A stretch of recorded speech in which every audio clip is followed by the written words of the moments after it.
आत्मानं रथिनं विधि शरीरं रथमेव तु बुद्धिं तु सारथिं विधि मनः प्रग्रहमेव च। इस 2 लाइन की श्लोक में जो धर्मशास्त्र से लिया गया है बहुत ही सुंदर ढंग से बताया गया है कि कैसे हमारी आत्मा, हमारा शरीर, हमारी बुद्धि, हमारे मन सब जुड़े हुए हैं।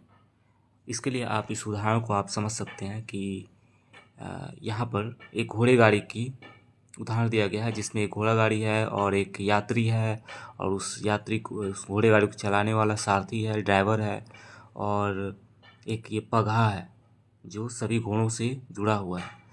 तो यहाँ पर जो यात्री है वही हमारा क्या है, आत्मा है। अगर हम अपने शरीर से इसे जोड़ कर देखें तो हमारे शरीर में भी क्या है, आत्मा है। ही उस आत्मा को कहाँ जाना है, परमात्मा तक जाना है। तो वो हमारे शरीर में आ गया है। शरीर क्या है, उसका वास स्थान है। शरीर ने आत्मा को धारण किया हुआ है। अब हमारी बुद्धि जो है वो ही हमें क्या, हमें परमात्मा तक ले जाएगी। हमारी बुद्धि का मतलब क्या हुआ कि हमारी जो समझ है, क्या सही है क्या गलत है, तर्क वितर्क करने की क्षमता, हमारा जो जीवन का अनुभव, वही हमें परमात्मा तक ले जाने में सहायता करेगा। उसमें जो है हमारे बुद्धि और हमारे इंद्रिय, हमारे 10 इंद्रिय क्या है, हमारे 5 कर्मेंद्रिय और 5 ज्ञानेंद्रिय।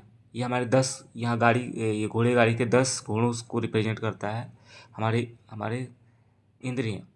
और ये लगान जो है, जो हमारे इंद्रियों से हमारे बुद्धि से जुड़ा हुआ है, वो उसके बीच में पगहा है, लगान है, उसी को कहते हैं क्या, वही क्या है, वो मन है। तो इस तरह से मान लीजिए कि आप बाहर जा रहे हैं, आपको जाना है देहरादून। हाँ, तो आपको क्या हुआ, अचानक मन में आया कि चलो फिल्म देखने चलते हैं। तो आपको कुछ देखना है, तो देखने वाली आँखों को आप, आँख वाली जो इंद्रिय हैं वो कह रहे हैं कि चलो देखने चलते हैं। तो जाना था कहाँ, देहरादून जाना था, लेकिन अचानक हमारे आँखों को देखने का मन किया फिल्म, और हम क्या चले गए, देखने चले गए। हम क्या करें, उधर ही हमारा समय बीत गया, हम लक्ष्य तक नहीं पहुंच पाए। और हमारी बुद्धि जब सबल होगी, समझ होगी, तो हमारी बुद्धि कहे कि नहीं, हमें लक्ष्य तक पहुंचना है, वहाँ बहुत महत्वपूर्ण काम है, तो आज नहीं किसी और दिन देख लेंगे। तो ऐसे हमारी बुद्धि जब सबल रही तो हमने क्या किया कि हम अपने लक्ष्य की तरफ आगे बढ़ गए। इस तरह से आपने ब्रेड पकौड़ा देखा और फिर आपके जीभ की स्वाद कलिका को लगा कि चलो कुछ ब्रेड पकौड़ा खाते हैं, और फिर आप ब्रेड पकौड़ा खाने लगे। और बुद्धि जब सबल रहेगी तो क्या होगा, आप बोलेंगे कि नहीं ये ठीक नहीं है, ये जला हुआ तेल जहरीला हो चुका है, मत खाओ, चलो अच्छा खाना खा लेंगे बाद में चल करके।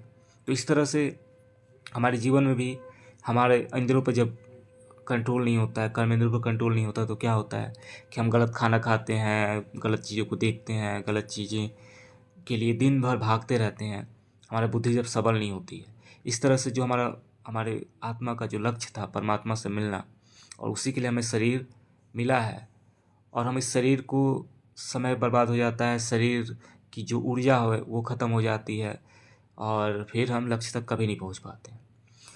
फिर आगे एक श्लोक है यहाँ पर जो बता रहा है कि इंद्रियाम मनोनाथ, मतलब अब इंद्रियों का, तो यहाँ से आपको समझ में आ गया कि इंद्रियों का मालिक कौन है, हमारा मन है।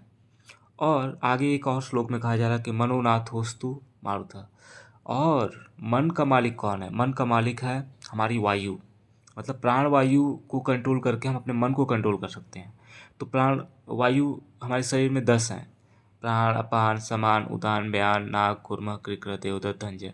मतलब क्या कि हम इस तरह से मन को कंट्रोल कर सकते हैं, अपने वायु को कंट्रोल करके, और हमारा मन जो है, बुद्धि जो है, वो हमारे इंद्रियों को कंट्रोल करेगी, और इस तरह से हमारी जो आत्मा है वह हमारे परमात्मा से मिल जाएगी इस शरीर के माध्यम से। नमस्कार।